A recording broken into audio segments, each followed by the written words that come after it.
எடப்பாடி பழனிசாமி அதிமுகவுக்குள்ள ஓபிஎஸை கொண்டு வர்றதுக்கான சம்மதிச்சிட்டாரு அப்படிங்கிற மாதிரி தகவல் இருக்கு.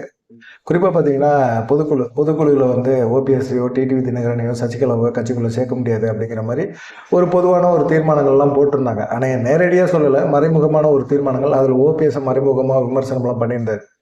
சரி, எப்படியா இருந்தாலும் எடப்பாடி பழனிசாமி ஓபிஎஸ்ஸை கண்டிப்பாக கட்சிக்குள்ளே சேர்க்க மாட்டார், சசிகலாவையும் சேர்க்க மாட்டார், கூட்டணிக்குள்ளேயும் டிடி தினகரனை சேர்க்க மாட்டார் அப்படிங்கிற முடிவாயிருச்சு. ஓபிஎஸ்ஸை வந்து 10ஆம் தேதி பொதுக்குழு வரைக்கும் வெயிட் பண்ணுங்க அப்படின்னு சொல்லி அமித்ஷா சொல்லியிருந்தாரு. அமித்ஷா இன்னும் 2 நாளில் தமிழ்நாட்டுக்கு வரப்போகிறார். ஆனால் அதுக்குள்ளே வந்து இந்த பஞ்சாயத்தை பேசி முடிக்கணும். ஓபிஎஸ்ஸை அட்லீஸ்ட்டு கட்சிக்குள்ளே சேர்க்கணும், ஏதாவது ஒரு பொறுப்பு கொடுக்கணும் அவருக்கு அப்படிங்கிற எண்ணம் அமித்ஷாட்ட இருக்குது. ஆனால் எடப்பாடி பழனிசாமிக்கு என்ன பயம்னா, ஓபிஎஸ் திரும்ப வந்தார் அப்படின்னா கண்டிப்பாக அவருக்கான ஒரு கோஷ்டியை சேர்ப்பார் அப்படிங்கிற மாதிரி அவர் நினைக்கிறார். ஆனால் ஆரம்பத்துலேருந்தே அவர் ஒரு கோஷ்டியை சேர்த்ததே இல்லை. அப்படி சேர்த்துருந்தாரு அப்படின்னா எடப்பாடி பழனிசாமினால் அவ்வளவு சுலபத்தில் வந்து அவரை கட்சியை விட்டு நிப்பாட்டியிருக்கவே முடியாது. அந்த அளவுக்கு வந்து ஓபிஎஸ் வந்து இல்லை, ஒரு இதாகவே யோசிக்கல அவர்.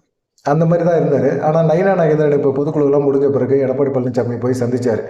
எதிர்பார்த்தது நடக்கலை. பாஜக மேலிடம் வந்து அமித்ஷா வந்து எடப்பாடி பழனிசாமிகிட்ட சொன்னதை அவர் வந்து கேட்கல அப்படிங்கிற மாதிரி இருக்கும்போது நயினா நாகேந்திரனை விட்டு பேச விட்டாங்க. ஏன்னா எடப்பாடி பழனிசாமிக்கும் நயினா நாகேந்திரனுக்கும் தான் ஒத்து போகுது, அண்ணாமலைக்கு ஒத்து போகல அப்படிங்கிறனால நயினா நாகேந்திரனை வச்சு தான் பேசினாங்க. அதை தாண்டி பார்த்தீங்கன்னா தென் மாவட்டத்தில் இருக்கிற நிர்வாகிகளுக்கு சுத்தமாகவே எடப்பாடி பழனிசாமி எடுத்த அந்த முடிவு வந்து பிடிக்கல. அட்லீஸ்ட் ஓபிஎஸ் ஆவது கட்சிக்குள்ளே சேர்த்துருக்கணும். ஏன்னு கேட்டிங்கன்னா தென் மாவட்டங்களில் ஓபிஎஸ் ஆதரவாளர்கள் அதிகமாக இருக்கிறாங்க. ஓபிஎஸ்ஸை அதிமுகவோட தலைமை அப்படிங்கிற நம்புகிறாங்க. அது இல்லாமல் பார்த்தீங்கன்னா முக்குலத்து சமுதாயத்துக்கு எடப்பாடி பழனிசாமி தலைமைக்கு வந்த பிறகு அவங்க ஒரு முக்கியத்துவம் கொடுக்காம வந்து அவங்கள புறக்கணிக்கிறாங்க அப்படிங்கிற மாதிரி இருக்கிறாங்க. அதனால தென் மாவட்டங்களில் எம்எல்ஏக்கு நிற்கணும் அப்படின்னு நினைக்கிற மூத்த கட்சி அதே சமுதாயத்தை சேர்ந்த நிர்வாகிகள் கூட இப்போ பயப்படுறாங்க, நமக்கு ஓட்டு போடுவாங்களா அப்படிங்கிற மாதிரி தெரியாது. அதனால வந்து கண்டிப்பாக எடப்பாடி பழனிசாமி ஏதாவது ஒன்று நினைப்பார், எடுப்பார், முடிவு எடுப்பார், அட்லீஸ்ட் ஓபிஎஸ்ஸையாவது சேர்ப்பார் அப்படிங்கிற மாதிரி எண்ணம்லாம் இருந்தது.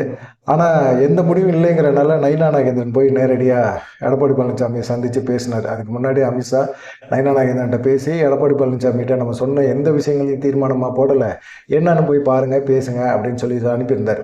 அது அமித்ஷாட்ட கேட்கும்போது அமித்ஷா சொன்ன விஷயத்த நயினா நாகேந்திரன் எடப்பாடி பழனிசாமிகிட்ட பேசும்போது கூட அவர் என்ன சொல்லியிருக்கிறாரு, இது மாதிரி வந்து முக்கியமாக வந்து கட்சியில் இருக்கிற முக்கியமான சீனியர்கள் வந்து பாஜகவோட கூட்டணி வச்சதே வந்து விரும்பலை. இந்த மாதிரி சமயத்தில் திரும்பவும் ஓபிஎஸ்ஸை பொதுக்குழுவில் நம்ம வந்து சேர்க்கலாம் அப்படிங்கிற மாதிரி ஒரு தீர்மானத்தை போட்டோம் அப்படின்னோம்னா கண்டிப்பாக வந்து மக்கள் விரும்ப மாட்டாங்க. கண்டிப்பாக வந்து அதிமுகவில் இருக்க 2ஆம் கட்ட தலைவர்கள் யாருமே விரும்புறதுக்கு வாய்ப்பு இல்லை அப்படிங்கிற மாதிரி இருக்குது. இதனால் வந்து என்ன பண்ணுறது அப்படிங்கிற மாதிரி நான் வந்து எந்த தீர்மானமும் போடலை அப்படிங்கிற மாதிரி சொல்லியிருக்கிறார். நயினா நாகேந்திரன் எடப்பாடி பழனிசாமி கிட்டத்தட்ட 1 மணி நேரமாக சந்தித்து பேசியிருக்கிறாங்க அப்படிங்கிற மாதிரி இருக்குது. இதில் இல்லாமல் பார்த்தீங்கன்னா பாஜக போட்டி போடுற தொகுதிகளில் மிக முக்கியமாக கிட்டத்தட்ட ஒரு 76 தொகுதிகளுக்கான ஒரு தொகுதி பங்கீடு கொடுத்ததான ஒரு பட்டியலையுமே கொண்டு போய் கொடுத்துருக்கிறார். அது இல்லாமல் வந்து பார்த்திங்கன்னா தென் மாவட்டங்களில் பாஜக அதிக தொகுதிகளில் நிற்கிற மாதிரி ஒரு எண்ணம் இருக்குது. அப்படி அதிக தொகுதிகளில் நிற்கணும் அப்படின்னம்னா ஓபிஎஸ் டிடிவி தினகரன் இவங்களோட ஆதரவு கண்டிப்பாக வேணும். ஆனால் எடப்பாடி பழனிசாமி சேட்டைனால அவங்கெல்லாம் வந்து ஆதரிக்கல அப்படின்னா கண்டிப்பாக பாஜகவுக்கும் மிகப்பெரிய ஒரு பாதிப்பு ஏற்படும் அப்படிங்கிற மாதிரி இருக்கிறாங்க. இதில் வந்து என்னன்னு கேட்டிங்கன்னா முக்குலத்து சமுதாய வாக்குகள் மட்டும் இல்லை, பிற சமுதாய வாக்குகளில் பெரும்பாலும் வந்து எடப்பாடி பழனிசாமியோட நடவடிக்கை பிடிக்கல அப்படிங்கிறனால அந்த வாக்குகள் உழுவாது அப்படிங்கிற ஒரு எண்ணத்துக்கு பாஜக மேலிடம் வந்துருச்சு. ஆனால் ஓபிஎஸ்ஸையோ தினகரனை பற்றி பேசினாலோ எடப்பாடி பழனிசாமி பயங்கர டென்ஷன் ஆயிடுறாரு. என்னன்னு புரியல. கள நிலவரம் என்னன்னு எடப்பாடி பழனிசாமிக்கு தெரியுமா தெரியாதா? பாஜக ஒரு சர்வே எடுத்து வச்சிருக்கிறாங்க. அமித்ஷா கையில் அந்த சர்வே இருக்குது. அதில் வந்து எடப்பாடி பழனிசாமி வந்து ஓபிஎஸ்ஸையும் டிடிவி தினகரனையும் உள்ளே கொண்டு வரணும் அப்படிங்கிற ஒரு எண்ணத்தோடு தான் அவர் அமித்ஷாவும் பேசுகிறாரு. அந்த சர்வே வச்சு தான் பேசுகிறார்.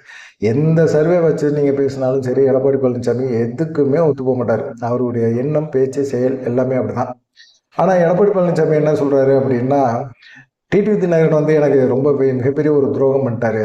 அவர் தனியாக கட்சி வச்சு எடப்பாடி பழனிசாமியை முதலமைச்சர் ஆக்க முடியாது, அதிமுக வந்து ஆட்சியில் கொண்டு வர முடியாது அப்படிங்கிற மாதிரி அவர் சொல்லிட்டு இருக்காரு. அவர் வந்து துரோகி, அவரை கட்சிக்குள்ளேயோ கூட்டணிக்குள்ளேயோ சேர்க்க முடியாது அப்படின்னு சொல்கிறார்.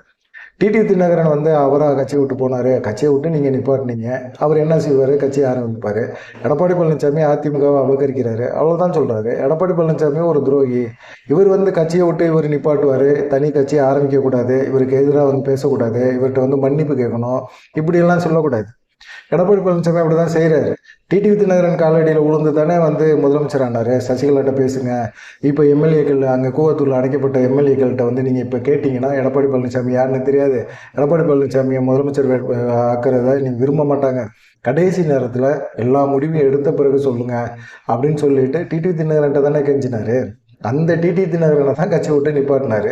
அவர் கட்சி விட்டு நிப்பாட்டணும்னா அவர் போய் தனி கட்சி ஆரம்பிக்கிறதுல என்ன தப்பு? இல்லை செங்கோட்டையன் போல் வந்து ஓபிஎஸ் போல் கெஞ்சிக்கிட்டு இருக்கணுமா? இல்லை செங்கோட்டையன் போல் தாவேகா சைடு போகணுமா? இல்லை ஏதோ ஒரு கட்சி சைடு போய் சேர்ந்துக்கிட்டு இருக்கணுமா? அதிமுக அப்படின்னா எடப்பாடி பழனிசாமி மட்டும்தான் இருக்கணும். அதிமுகவை எடப்பாடி பழனிசாமி அப்படி துரோகம் பண்ணிட்டு வரவரை முதலமைச்சர் வேட்பாளரை ஏற்றுக்க முடியாதுன்னு சொல்கிறது ஒரு நியாயமான கோரிக்கை தானே டிடிவி தினகரனை பொறுத்த வரைக்கும். அதனால டிடிவி தினகரன் அப்படிலாம் சொல்கிறாரு.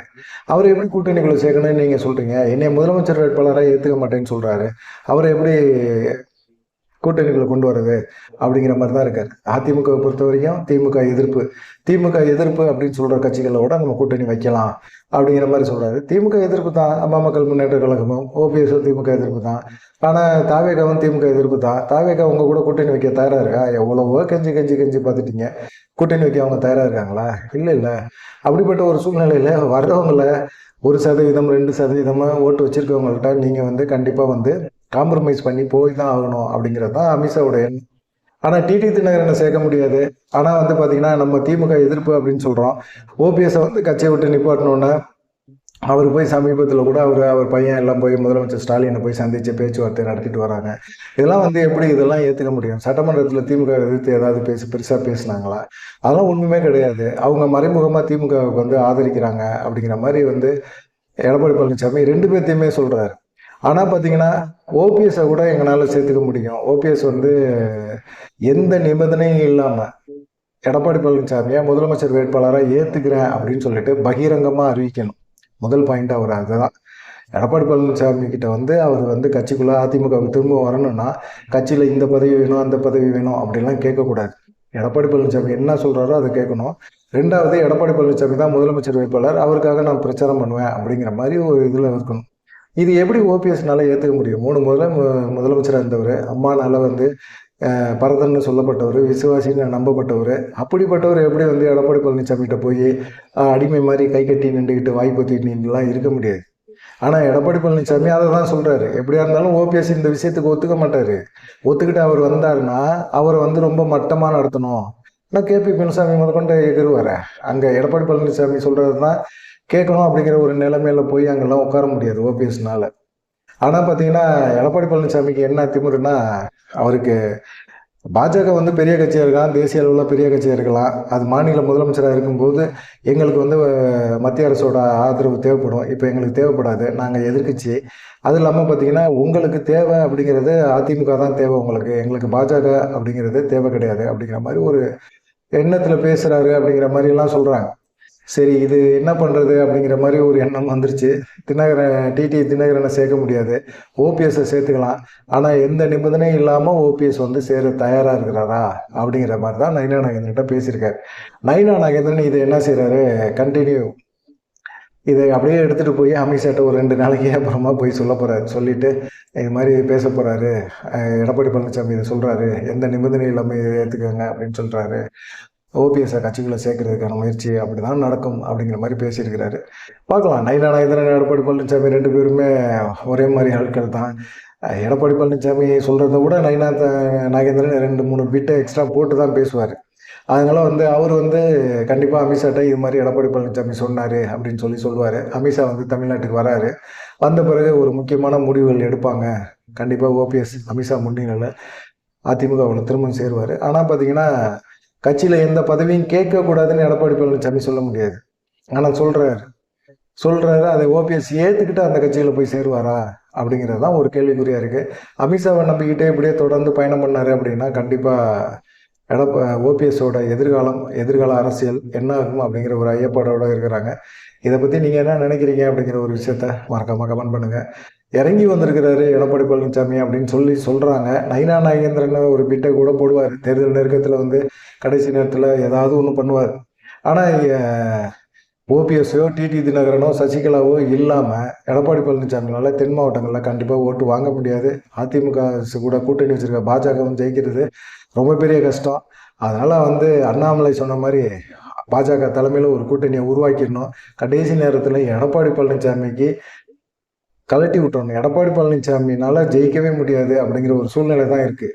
அப்படிப்பட்ட ஒரு சூழ்நிலை உருவாக்கிட்டு எடப்பாடி பழனிசாமியை கழட்டி விட்டுட்டு பாஜக தலைமையில் ஒரு கூட்டணி, என்டிஏ கூட்டணி, ஸ்ட்ராங்கான கூட்டணி, வலுவான கூட்டணி, அந்த கூட்டணியை உருவாக்கிட்டு கூட்டணி ஆட்சி அப்படிங்கிறத முடிவு பண்ணணும். ஏன்னா இப்போ பொதுக்குழுவில் கூட என்ன கொடுத்துருக்காங்க, கூட்டணி கட்சிகளுக்கு வந்து தலைமை தாங்கிறது எடப்பாடி பழனிசாமி தான். அதிமுக எடப்பாடி பழனிசாமி தான் வந்து முதலமைச்சர் வேட்பாளர். இதை ஏற்றுக்கிட்டு வர்றவங்க கூட்டணிக்கு வரலாம் அப்படின்னு சொல்கிறாரு.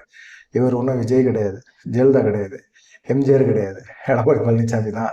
இவர் மக்களால் தேர்ந்தெடுக்கிற படம் வர வரைக்கும் இவர் முதலமைச்சர் வேட்பாளர் அப்படிங்கிறத மக்கள் ஏற்றுக்கவே மாட்டாங்க அப்படின்னு சொல்கிறாங்க. பார்க்கலாம் என்ன நடக்குமா அப்படின்னு சொல்லி. நீங்கள் இதை பற்றி என்ன நினைக்கிறீங்க அப்படிங்கிற ஒரு விஷயத்தையும் மறக்காமல் கமெண்ட் பண்ணுங்கள். நன்றி, வணக்கம்.